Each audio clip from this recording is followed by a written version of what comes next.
Doctor A. देनेपी जे.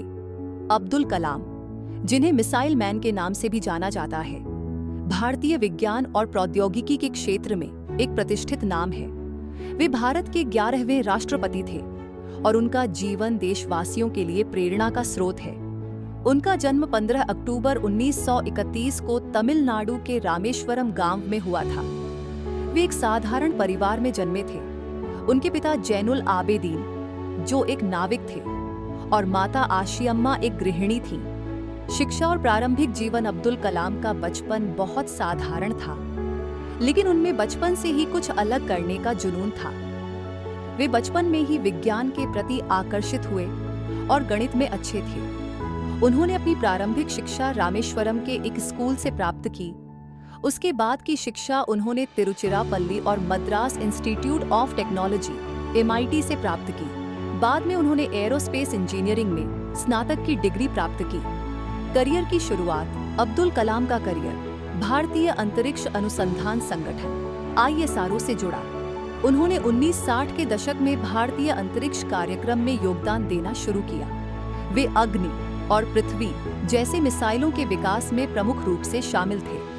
उनके प्रयासों के कारण भारत ने अपनी मिसाइल शक्ति में महत्वपूर्ण वृद्धि की और अब्दुल कलाम को मिसाइल मैन के रूप में जाना जाने लगा। भारत का परमाणु परीक्षण डॉ. कलाम का सबसे बड़ा योगदान भारत के परमाणु परीक्षण 1998 में था, जिसे ऑपरेशन शक्ति के नाम से जाना जाता है।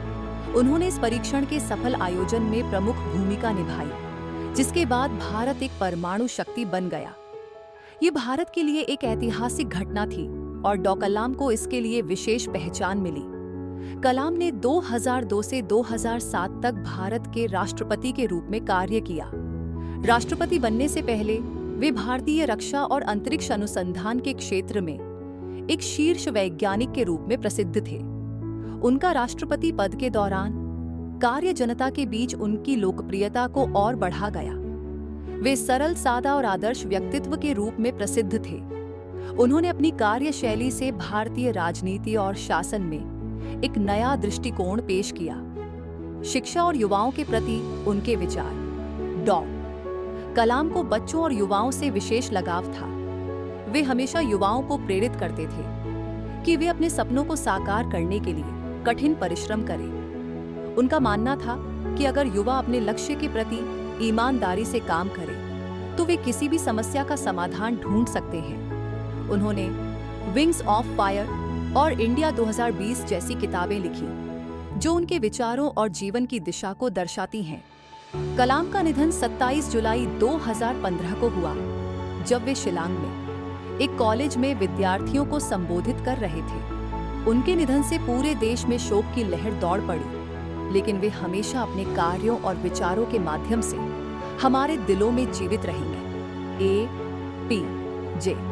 अब्दुल कलाम का जीवन यह दर्शाता है कि साधारण पृष्ठभूमि से आने के बावजूद भी दृढ़ नायक और समर्पित कार्यकर्ता बनकर दुनिया में एक महत्वपूर्ण स्थान पाया जा सकता है। उनका जीवन एक प्रेरणा है, जो हमें अपने सपनों को पूरा करने के लिए प्रेरित करता है।